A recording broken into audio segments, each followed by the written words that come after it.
Welcome to Business Ninjas, brought to you by Write For Me, where you'll hear from business leaders who are out there growing their business and slaying it every day. Learn from the masters. Let's get started.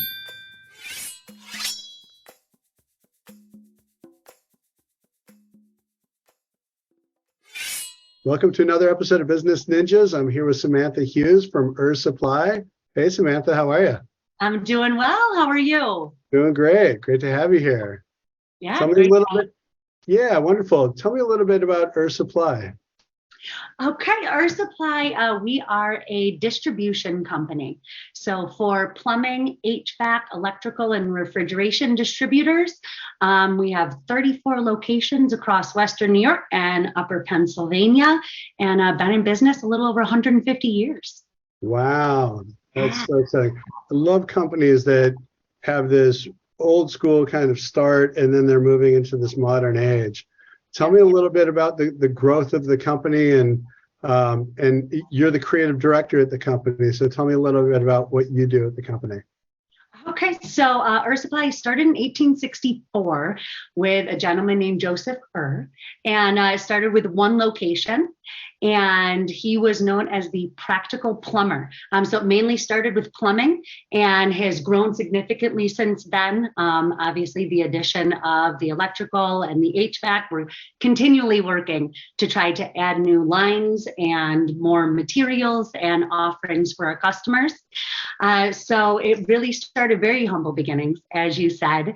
And now they have brought me in to kind of head the marketing and build out an entire marketing department as we are getting into obviously much more of a digital age. More people are on social media, more people are checking Google, going on their websites, and really kind of need to be in that space to stay competitive. And so I love the approach, and the old school world aspect of your company is just so fascinating to me. And it's amazing that a company that's been in business for 150 years and is probably hitting like the biggest growth period that it's had in its history, primarily because of the internet. So tell me a little bit about how you're engaging people in social media and on the web to grow the company. Yeah, so like I said, with it being a little more old school, it's we kind of have to be multifaceted in our marketing. Mm-hmm. So we do have all of your basics covered, the website. We have our Facebook, Twitter, Instagram, LinkedIn, to make sure that we're hitting people on those bases. And we also have our email blasts, for those people that still remain a little old school, don't really want to get onto the social media platform. But what we do through our email, we have our monthly mailers. That is a flyer of any upcoming sales, upcoming events for customers and for our vendors. And we make sure that we hit that on all social media platforms as well, just to kind of keep, in our industry, it's much more informative, helpful.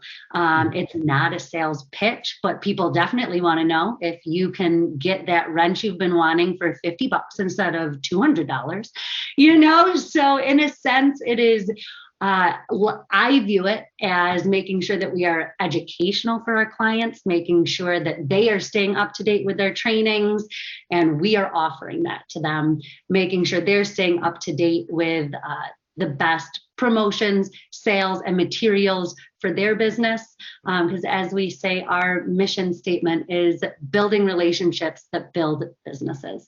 So we want to keep that relationship strong with our customers. They're helping us build, and we're helping them build. It makes a lot of sense. Yeah. And so in addition to the end customers that you have through your store locations, are you also working with partners and builders and other people along the supply chain? Absolutely. So our end customer is generally tradesmen, contractors. We don't really deal with the people that are doing a one-off home renovation by themselves. We really deal with those construction owners, but we work hand in hand with the vendors as well. So your Milwaukee's, your Mitsubishi, April Air, all of those heavy hitters, Gerber, Kohler, to really stay in the know with them. What are the new items coming out? What are the things that are leaving? How can you come in and help train, that we can offer training to these tradesmen, to these contractors in your product line, so that they're giving the best service to their clients. So we really work, again, in a multifaceted way. I hate to keep using that word, but it's the best way to describe it. That's how it is. Yeah. I mean, you've got direct consumers that you're working with, and you're helping to educate them and find the right parts that they need for their projects. And then, for others that are the tradespeople, I mean, that is a multifaceted part. You've got another audience there to educate and train up. And so tell me a little bit about some of these trainings that you do with the tradespeople and how you help them find success. Yeah. So we actually offer a 90 days to success for anyone that is coming in working as an employee. So that would be anybody working behind the counter that's going to be helping our clients, our customers, pick out what materials to use, what's going to be the best boiler, what's going to be the best pipe that you're going to need to use, what's the best water heater for what project you're doing. So that's kind of our first line of defense, is making sure that our people that are helping decide what you're going to be utilizing are well versed in what that is. And so we have an entire training facility at Supply that they go through this 90 days, and they're going to sit down and they're going to hands-on work on a Zoller pump. They're going to go through an April Air training that April Air does and gives them a certificate for that before they're even on the counter to answer those questions for you. So they really kind of have that basis. And then ongoing trainings, we offer those for employees and for tradesmen and contractors that are customers of ours. And that's anything from Lars boilers, where they'll come in and they can be certified on that, to an EPA training. So electrical training that will have someone come in, train our employees, but also open that up to our customers so that they're remaining in the know as well. Makes a lot of sense. And so are you doing these trainings virtually or on location at your stores or at the headquarters? Yeah. Tell me about how that works. Yeah, so it's a little bit of both. We prefer in person. So most of our trainings are going to be in person so that they can be hands-on. When we're saying remove this part and you're going to look for, this or that, we want them to actually be able to open the boiler up, open the water heater up, and see what they should be looking for and really get used to how that feels, how that gets put back together. We do have some trainings that are a little bit more, it's not a hands-on. We do walk that through online, but it's much more frequent that we're going to have people actually in our office. Usually there's about 3 different locations that we would consider headquarters. So we have Syracuse, we have right here in Tonawanda, New York, and then we also have one down closer to Erie in Pennsylvania. So we're kind of hitting all of the hubs of where our people could safely and easily drive to and make sure that they can make it to those trainings.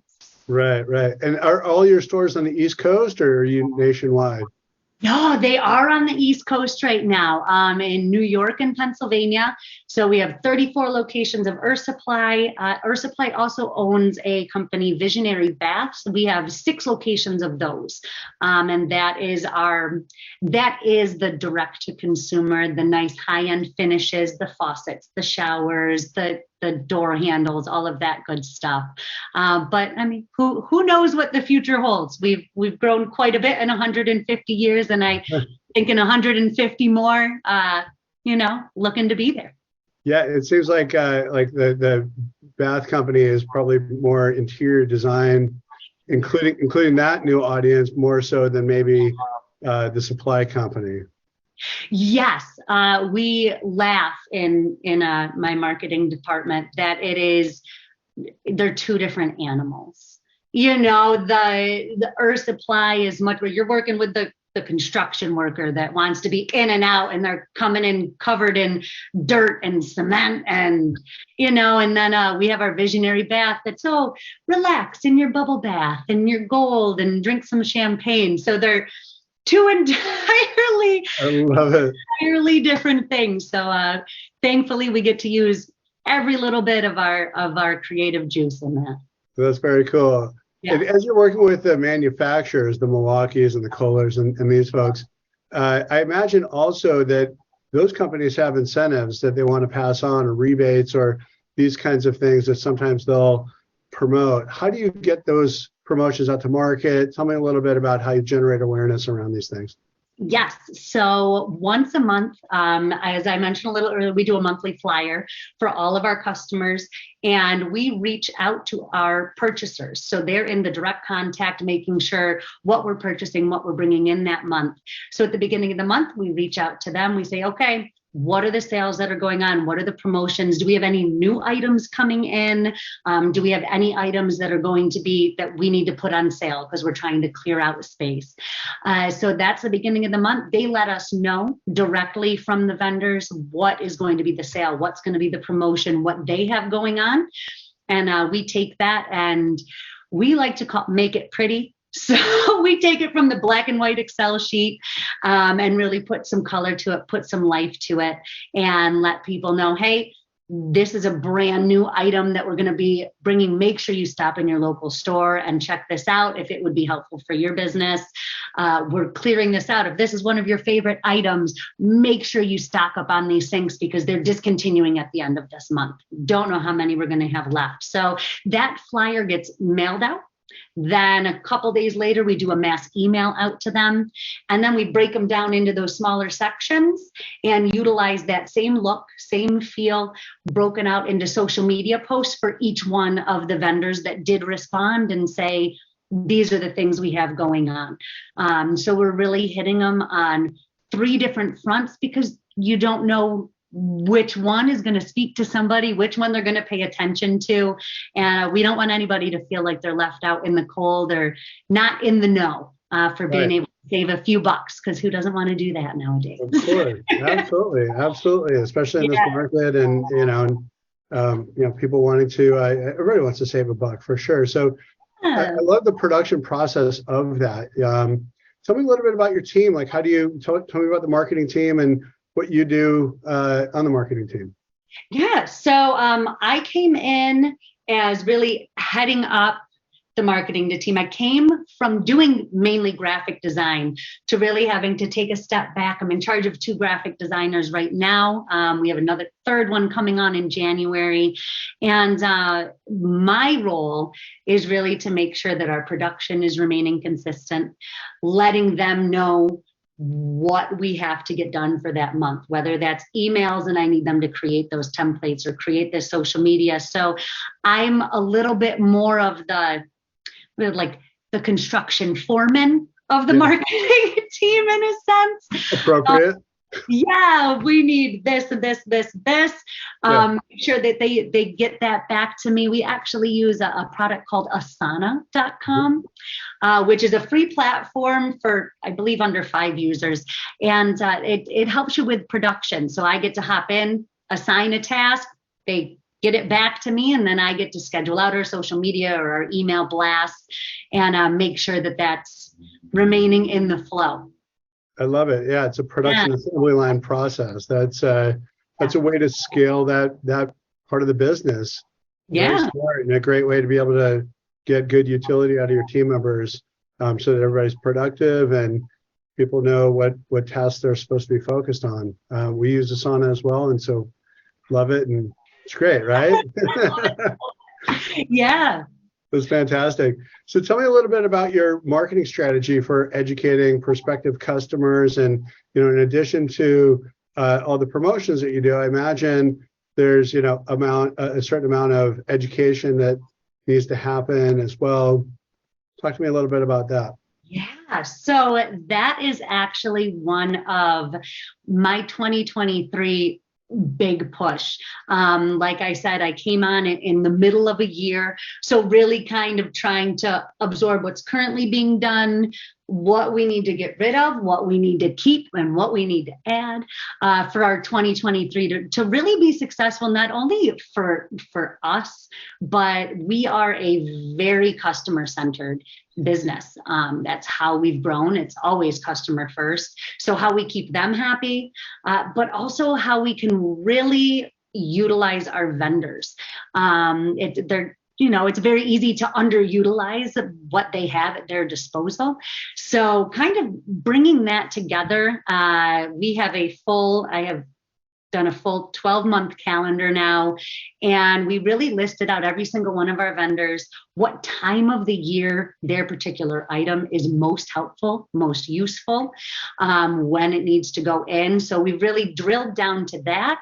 And now we've started to say, okay, then we need to have, this is the month are you going to use it in? We need to have the email blast for that.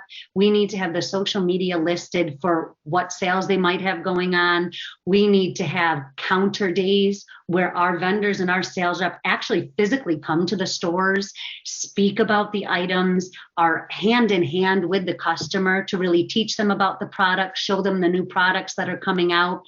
So rather than having that here and there, really pulling that together so that the months that they're happening in make sense, not just for the vendor to get the most out of that and to get the most sales, because hey, everybody's looking at their heaters and making sure that their HVAC is working, starting in September, October, when we're going to be getting into the colder months.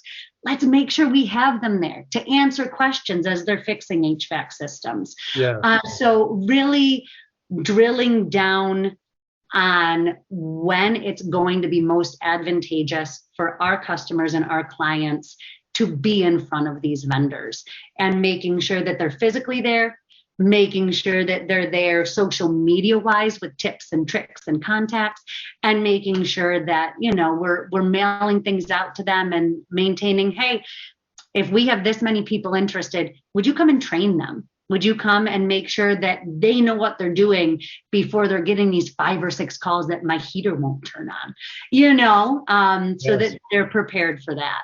Yeah, I love that kind of concept of a marketplace of ideas and being able to pull in the community to be able to share, here's how you do these kinds of things. Yeah. Very absolutely. cool. So I guess my last question for you is, in a year from now, what would you want to be celebrating? Ooh. I think for me, I think growth. And that sounds weird, but not just growth in our social media and our reach, but growth in our sales and our outreach, and growth in our connection with our vendors and how we can utilize them to bring the best value to our employees and to our customers. So I think growth, that one word, just across the board, if we can make sure that, we're paying homage to Joe back in 1864 that started with one store and, 3 people, that now we employ over 300 local employees.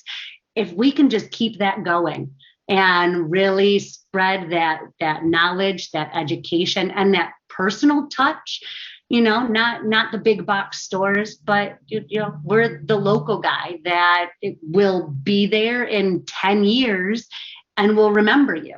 You create a friendship. So growth across the board, I think, would be a really cool thing to see a year from now and to celebrate. Love that. That's so exciting. It's such a great perspective on what can, kind of be, a commodity business. You've added so much personality and process to it, and community, and build these relationships, and being the local supplier in your communities is really pulling in that community aspect to it, developing these relationships.